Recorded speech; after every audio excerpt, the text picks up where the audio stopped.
Good luck. Good luck. Good luck, guys. Yeah, picture. One, yeah, one, two. The largest kite in the 3D category, kite number 21. Kite number 21 ng ating 3D Kite 21. Check. Nasaan po yung flag? Kite natin. Ayun, okay. Oo.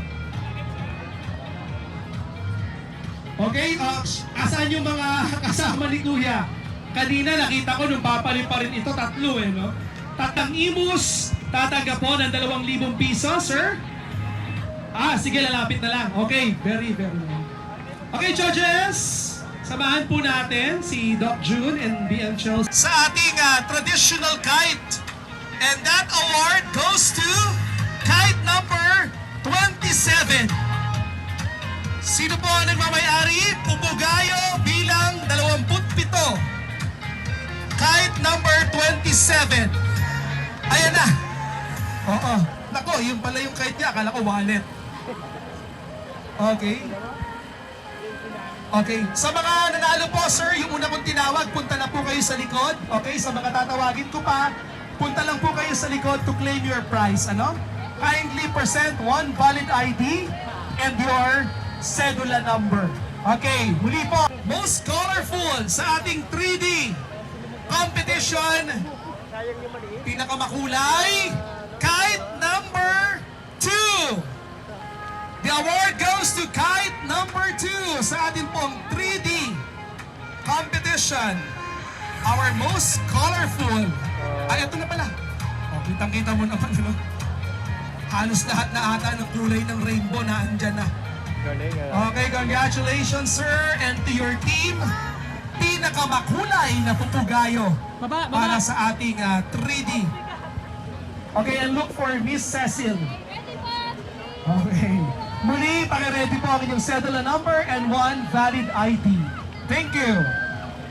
Okay, nagwagi po sa ating colorful category ng 3D group.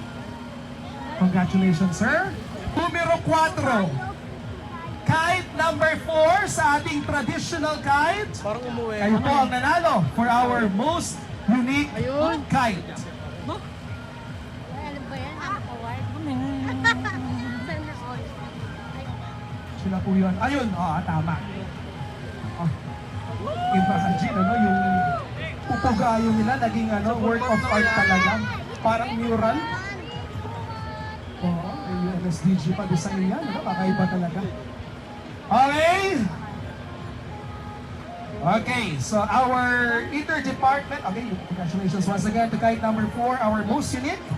Muli po sa aking unang tinawag na 4 na nanalo, punta po kayo sa backstage, look for Miss Cecil to claim your cash prize. Present tay uno, kite number 51 ng traditional category po. Nanalo po kayo ng consolation prize of 2,000 pesos.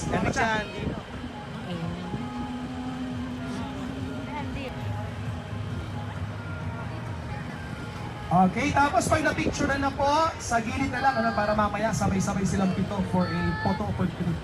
Okay. Congratulations 2,000 piso ang para sa iyo, sa iyong makulay na pupugayos sa atin pong traditional kite category. Number 43. Ayun na po, nakita ko na. Yung kulay puti. Ayan, dala po ni sir, yung naka-red cap.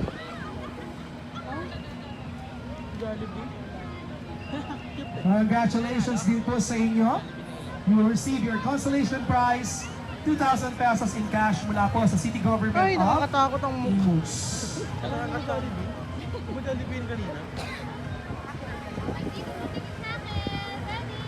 Okay, steady rin yung lipad nito kanina.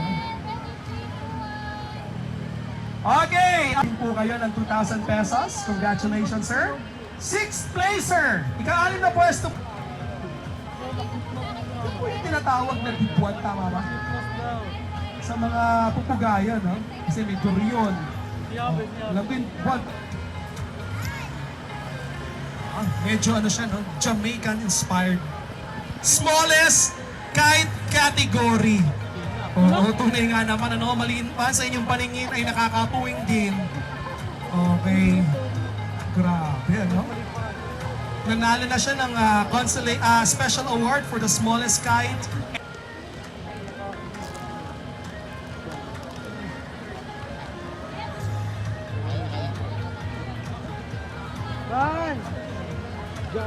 Bisyo. Okay, at ito na po ang pinakaabangan natin. Kite number 32.